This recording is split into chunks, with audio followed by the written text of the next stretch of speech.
So next question. For the writers, do you plot everything out ahead of time and design what your characters will do? Or do your characters run the story and tell you what happens as you write, or something else? So who's the plotter, who's the pantser? So let's make this easy. All the plotters, raise your hands. Okay, and who's making up as you go? Okay, Kimberly, you raised your hands both times. So what do you do? I'm a plantster.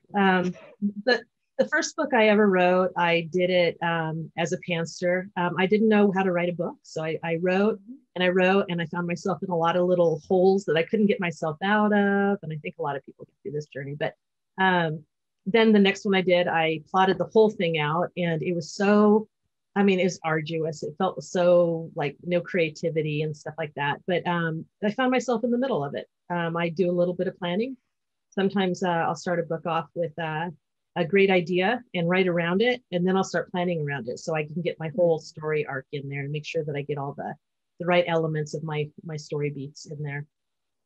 Okay, so anyone else started on the one end of the spectrum and ended up on the other side or in the middle? Yeah, I think I'm still in the middle.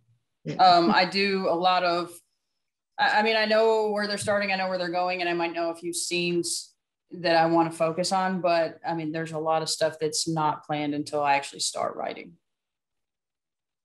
Okay, so I have a good question from Finn. For each author, if someone is new to your work, what is the first of your books you would recommend them to get hooked? So Claire, what's the first book you should read? Oh, depends on the person. If you want a bit of a surprise, might be a nasty one, After Mrs. Hamilton. If you're a big romance fan, Poppy Jenkins. My personal favorite is The Goodmans, with a bit of a surprise in there too. Okay, Jessie? I'd probably go with Undertow. And it does have an kind of an unusual format where she's writing a memoir, so it goes back in time and then to present time. But once people get used to that, the feedback's been that they really enjoy it. Yeah. So SW, what's your first book everyone should read? Well, if they like just romance, then This Time would be the one I would go with. I really love the soulmates reconnecting idea. But if you're open to kind of anything, the Sarah Sawyer series, Somewhere Between Love and Justice, is the first book, and it's a gunslinger, Old West, love and revenge story. It's unusual. So yeah, Erin, what's your first book that everyone should read?